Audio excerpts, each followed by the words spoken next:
कितने धब्बे डाल करके छुपाओगे। अगर पीछे जाओ अरब की जाहिलियत में अगर जंगें देखेंगे आप, अल्लाह की पनाह, जो मशहूर जंगें हैं वहां की, हर बसूस एक नाम से जंग हुई जो 40 साल तक चलती रही। बनी बकर और बनी तगलब, ये दो कबीले थे। इन कबीलों में हुआ क्या था, बनी बकर की ऊंटनी बनी तगलब के चरागाह में आ गई थी। ऊंटनी चरने के लिए आ गई गलती से, इस पर जंग शुरू हुई और 40 साल चली थी। कैसी जंग हुई थी दोनों कबीलों में, जब तक दोनों कबीलों के लोग खत्म ना हो गए, दोनों कबीलों की ऊंटनियां और घोड़े मर नहीं गए, तब तक ये जंग चलती रही। उसके अलावा और भी जंगें हैं। औस और खजरज की लड़ाई 120 साल तक चली थी। ये सिर्फ और सिर्फ गुरूर और तकब्बुर की बुनियाद पर चली हुई जंगें हैं। इलाके के इलाके उन्होंने खत्म कर दिए थे, नस्लें खत्म हो गई थी। नबी पाक सल्लल्लाहु तआला अलैहि वसल्लम के मदीने तैयबा आने तक औस और खजरज की लड़ाई चल रही थी।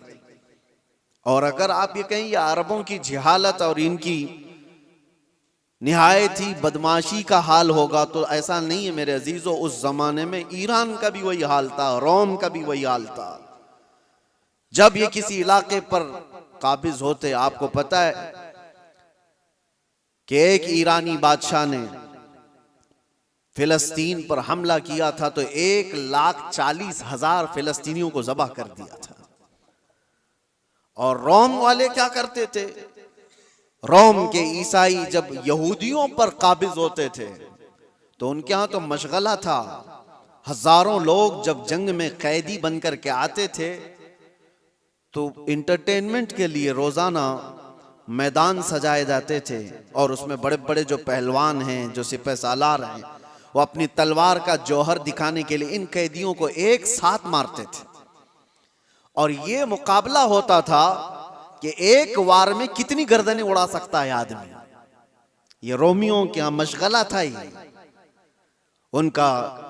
जब यहूदियों को कब्जे में ले लेते थे या कैदी बनाकर लाते थे तो एक एक तलवार के वार पर 10-10 लोगों की गर्दनें उड़ाना वो समझते थे बहादुरी का जौहर है।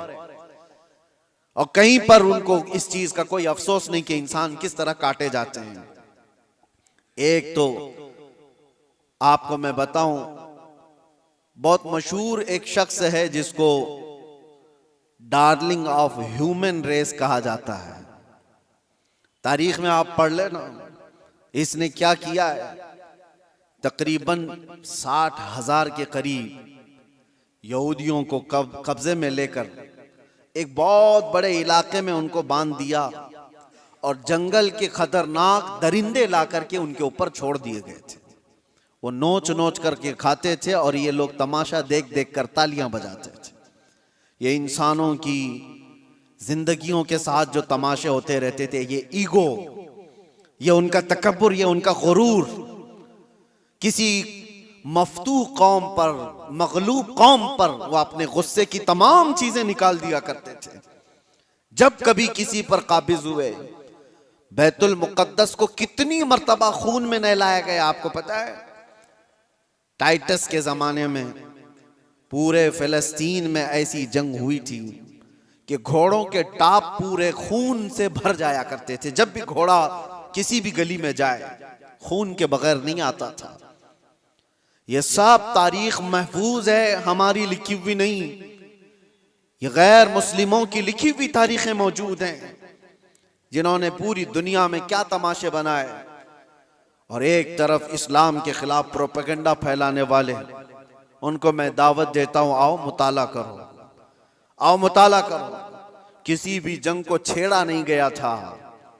हुजूर पाक सल्लल्लाहु तआला अलैहि वसल्लम के जमाने पाक में जितने गज़वात हुए थे, वो जितनी भी जंगें हुई वो इस फार्मूले पर हुई हैं, छेड़ो मत, लेकिन छेड़े कोई तो छोड़ो मत। यही फार्मूले पर जंगें हुई हैं। बद्र में मेरे आका सल्लल्लाहु अलैहि वसल्लम तशरीफ ले गए।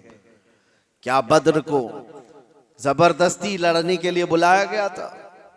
नाफिज की गई थी मुसलमानों पर। ओहद मदीने में हुई है। कुफारे मक्का वहां से पूरे कबीले लेकर के आए थे मदीने पर हमला करने के लिए। तो जंगे ओहद मदीने के बाहर हुई। जंगे खंदक कहां हुई? 12,000 कुफार और मुशरिकीन आए थे हुजूर पाक सल्लल्लाहु अलैहि वसल्लम और सहाबा से लड़ने के लिए। और कहां पर? मदीने के बाहर ही लड़ाई हुई, गए नहीं थे, मदीने के आसपास हुई। ये सब जंगों के बाद, हर जंग का रीजन मैं आपको बताऊं, लेकिन जंगों के भी उसूल होते हैं।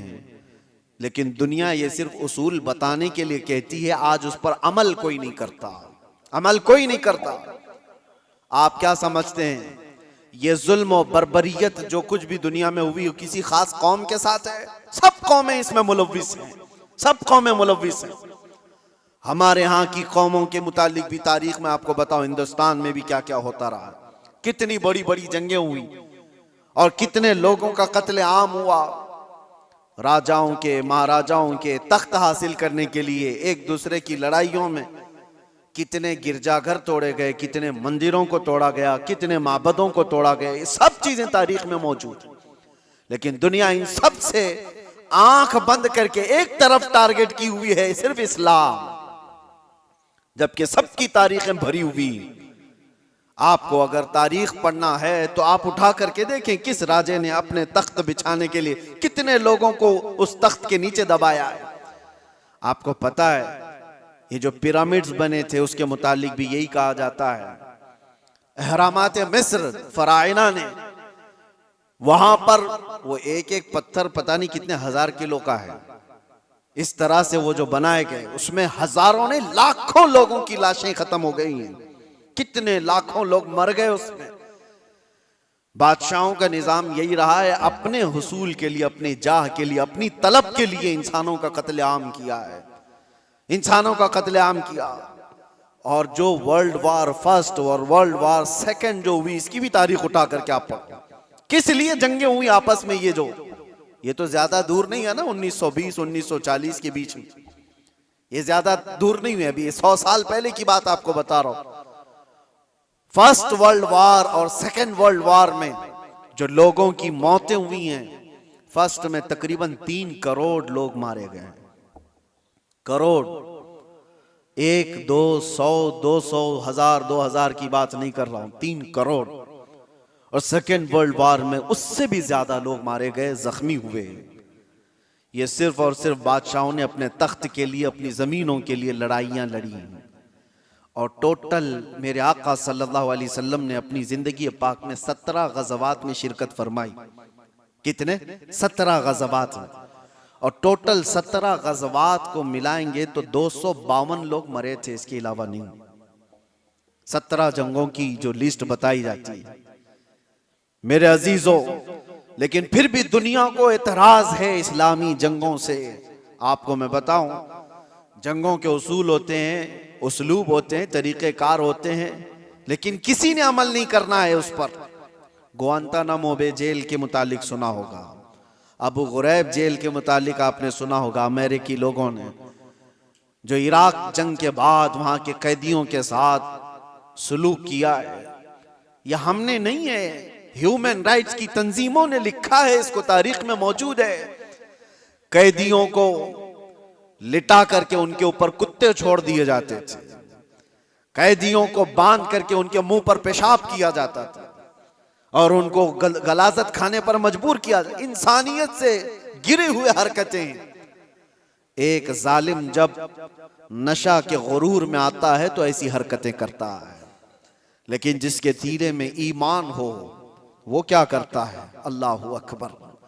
मेरे अजीजों, मुहम्मदुर रसूलुल्लाह सल्लल्लाहु ताला अलैहि वसल्लम के पाए अक़दस पर मैं तुम्हें लेकर चलता हूं। ये वो वक्त है जब अल्लाह के हबीब सल्लल्लाहु ताला अलैहि वसल्लम का पैगाम दुनिया में बहुत दूर तक जा चुका था। यमन, इराक, शाम, मिस्र, हर जगह पहुंच चुका था और 1,20,000 सहाबा उस वक्त मौजूद थे जब नबी पाक सल्लल्लाहु ताला अलैहि वसल्लम की कुव्वत का आलम था, गलबे का वक्त था। मक्का भी फतह हो चुका था, मदीने के आसपास का इलाका इस्लाम के परचम से लहरा रहा था। ये वो दौर की बात नहीं कर रहा हूं मैं जब कुफारे मक्का से बच करके रहना पड़ता था, छुप करके तबलीग करनी पड़ती थी। उस दौर की बात नहीं कर रहा हूं, गलबे के वक्त की बात कर रहा हूं। ये हुजूर पाक की जाहिरी जिंदगी का आखिरी साल है जब मेरे आका सल्लल्लाहु अलैहि वसल्लम हज करके वापस तशरीफ लाए थे और बीमार थे। उस वक्त जब नबी करम सल्लल्लाहु ताला अलैहि वसल्लम के नाम का चर्चा कैसर और किसरा के जिस्मों में कपकपी तारी कर देता था, हजारों फौजें थरथराती थी, गलबे का वक्त था। उस वक्त नबी पाक सल्लल्लाहु अलैहि वसल्लम मस्जिद नबवी शरीफ में बैठे हैं और अपने सहाबा से कहते हैं, कोई है इसमें जिस पर मेरा कोई हक बाकी है तो मुझसे ले सकता है? कोई है जिस पर मेरा कोई हक बाकी है तो वो सवाल करे, मैं देने को तैयार हूं। मेरे अजीजों, कौन कहेगा ये गलबे के वक्त, ताकत के वक्त, जब पावर में आ जाए कोई पूछ करके दिखाए कि इसी पर कुछ बाकी है तो ये रसूलुल्लाह की शान है। और ऐसा नहीं मेरे अजीजों के ये जुमले हैं जो आज के जलील सियासी लोगों के होते हैं। हुजूर ने जब ये फरमाया तो एक सहाबी खड़े हो गए, कहा मेरा आपके ऊपर एक हक बाकी है, आपके ऊपर मेरा एक हक बाकी है या रसूल अल्लाह। सबकी गर्दनें ऊंची हो गई, देखते रह गए उनको, कौन है ये? हुजूर पाक सल्लल्लाहु अलैहि वसल्लम ने उनसे कहा, आगे आओ, तुम्हारा जो हक है वो बताओ। हजरत उमर तो तलवार निकाल ली थी कि रसूलुल्लाह सल्लल्लाहु अलैहि वसल्लम की बारगाह में ऐसी बुलंद जुबान किसकी है। लेकिन उस साहबी ने कहा, एक मर्तबा जंग में जा रहे थे, सफों की तरतीब दे रहे थे, मैं थोड़ा सा आगे आ गया था, आपने छड़ी से मुझे मारा था, मैं वो बदला लेना चाहता हूं। अल्लाहु अकबर। हक इतना भी होता है मेरे अजीजों। हालांकि कायदे अमनो इस्लाम और बानिए इस्लाम है मेरे आका सल्लल्लाहु अलैहि वसल्लम। मेरे अजीजों, अगर कोई उस्ताद अपने शागिर्दों को तरतीब देने के लिए कोई बात कर रहा हो, लेकिन उसको भी सहाबी ने कहा, यह हक है मेरा आपके ऊपर। हुजूर ने फरमाया, ठीक है आ जाओ। ये नहीं फरमाया कि भरे मजमे में क्या तू मुझसे बदला ले लेगा। हुजूर ने फरमाया, आ जाओ, और अपने आप को पेश कर दिया कि तुम भी मुझसे बदला ले सकते हो। लेकिन उस सहाबी ने कहा, सब की आंखें फटी थीं, देख रहे थे कि क्या मंजर है। लेकिन उस सहाबी ने कहा, या रसूल अल्लाह, जिस वक्त आपने मुझे मारा था मैं सिर्फ तहबंद पहना था, जिस्म पर मेरे कुछ भी नहीं था, कुर्ता नहीं था, सिर्फ मैं तहबंद पहना हुआ था, ऊपर से जिस्म मेरा खुला था। और मैं ये चाहता हूं कि बदला उस हालत में ही लूं कि आप भी अपना जुब्बा उतार दीजिए, आप भी अपने तहबंद में रहिए। नबी पाक सल्लल्लाहु अलैहि वसल्लम ने छू चिरा कुछ भी नहीं फरमाया, अपना जुब्बा उतार दिया। लाओ दुनिया की कौमों को एक आइडियल, कोई ऐसा जो अपने आप को अपनी कौम के सामने पेश करे। यहां तो डरपोक लोग ऐसे बैठे हुए हैं जिनको सवालात से का सामना करने की हिम्मत नहीं है, ताकत नहीं है, अपनों के सामने ही वो रियाया का क्या मुकाबला करेंगे, क्या सामना करेंगे। नबी पाक सल्लल्लाहु अलैहि वसल्लम ने अपना जुब्बा पाक उठाया, उस सहाबी ने आकर हुजूर के दोनों कंधों के बीच जो मोहरे नबूवत थी उसको बोसा ले लिया। हुजूर के दो शानों के बीच में मोहरे नबूवत थी जिसकी चमक सूरत से ज्यादा थी। उन्होंने बोसा ले लिया और कहा, मैं कामयाब हो गया और मैं बदला ले लिया, मुझे बस वो मोहरे नबूवत छूमनी थी। लेकिन मेरे अजीजों, वो सहाबी का अपना तरीका था, लेकिन रसूल पाक सल्लल्लाहु अलैहि वसल्लम ने अपने आप को पेश तो कर ही दिया, अपने आप को पेश तो कर दिया। और जंगों के हालात के मुतालिक आपको मैं बताऊं, बद्र के वो 70 कैदी जिनको गिरफ्तार करके मदीने लाया गया था, लोग तो कह रहे थे इनको मार दिया जाए, इनको जला दिया जाए, इनको काट दिया जाए। नबी पाक सल्लल्लाहु ताला अलैहि वसल्लम ने एक भी कैदी को कत्ल करने का हुक्म नहीं दिया। कहा कि गिरफ्तार हुए, तलवार हम पर उठाए थे, इसलिए आज ये कैदी हैं, आज ये हम पर, क्योंकि अगर गलबा पाते तो हमको मार देते। उसूल तो यही है, आज ये कब्जे में आए। लेकिन मेरे आका सल्लल्लाहु अलैहि वसल्लम ने क्या निजाम रखा था। उन कैदियों को पूछा गया, तुम में से अगर कोई हुनर जानता है, कोई फन जानता है, कोई कलाकारी आती है, तो आओ मेरे 10 सहाबा को वो हुनर सिखाओ, तुम आजाद हो जाओ।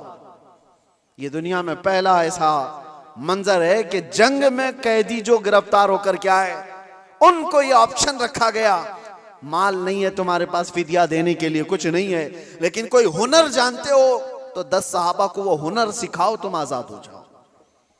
है कोई दुनिया में इस तरह आजाद करने वाला? मुझे बताओ। जिंदगियां सड़ गई मेरे अजीजों।